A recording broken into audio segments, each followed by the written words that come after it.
Box office దగ్గర release అయిన రోజు నుండే అనుకున్న అంచనాలను మించిపోవడం మొదలుపెట్టిన victory Venkatesh latest sensational movie సంక్రాంతికి వస్తున్నాం సినిమా ప్రతి రోజు ఎక్స్పెక్ట్ చేసిన కలెక్షన్ల కన్నా కూడా మ్యాసివ్ కలెక్షన్లను సొంతం చేసుకుంటూ అంచనాలన్నింటినీ మించిపోయే రేంజ్ లో బీభత్సం సృష్టిస్తూ దూసుకుపోతూ ఉండగా 6వ రోజు సండే అడ్వాంటేజ్ సినిమాకు లభించగా అన్ని చోట్ల అంచనాలను మించిపోయిన సినిమా టాలీవుడ్ చరిత్రలోనే 6వ రోజు హైయెస్ట్ కలెక్షన్లను సొంతం చేసుకుని బిగ్గెస్ట్ రికార్డును నమోదు చేసింది. 6వ రోజున సండే అడ్వాంటేజ్ లభించడంతో సాలిడ్ మార్జిన్ తో బిగ్ మూవీస్ కి సైతం సాధ్యం కాని బిగ్గెస్ట్ బెంచ్ మార్క్ ను నమోదు చేస్తూ 14.05 కోట్ల రేంజ్ లో మమ్మూత్ షేర్ ను 6వ రోజు సాధించి సరికొత్త ఇండస్ట్రీ రికార్డును భారీ మార్జిన్ తో బ్రేక్ చేసింది. ఇది వరకు ఆర్ఆర్ఆర్ మూవీ 9.54 కోట్ల షేర్ ను, సరిలేరు నీకవరు 9.52 కోట్ల షేర్ ను, అలవైకుంఠపురంలో 9.44 కోట్ల షేర్ ను, దేవరా పార్ట్ 1 9.33 కోట్ల షేర్ తో, బాహుబలి 2 9.22 కోట్ల షేర్ తో మినిమం 9 కోట్లకు పైగా షేర్ అందుకున్న సినిమాలుగా నిలిచాయి. ఇవన్నీ బిగ్గెస్ట్ పాన్ ఇండియా అలాగే బిగ్ రీజనల్ మూవీస్ కాగా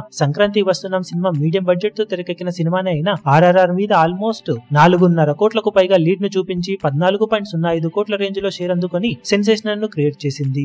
కాగా ఇది వరకు సంక్రాంతికే వచ్చిన F2 మూవీ 5.21 కోట్ల షేర్ ను 6వ రోజు సొంతం చేసుకుంటే ఆ సినిమాతో పోల్చితే ఆల్మోస్ట్ 3 రెట్లు అధికమైన కలెక్షన్లను సంక్రాంతికి వస్తున్నాం సినిమా సొంతం చేసుకుని సంచలనం సృష్టించింది. ఇక లాంగ్ రన్ లో ఈ సినిమా ఇంకా ఎలాంటి కలెక్షన్ అందుకుంటుందో చూడాలి. అలాగే ఈ సినిమా నమోదు చేసిన 6వ రోజు ఇండస్ట్రీ హిట్ కలెక్షన్ల రికార్డును ఫ్యూచర్ లో ఏ సినిమా టార్గెట్ చేయగలుగుతుందో చూడాలి.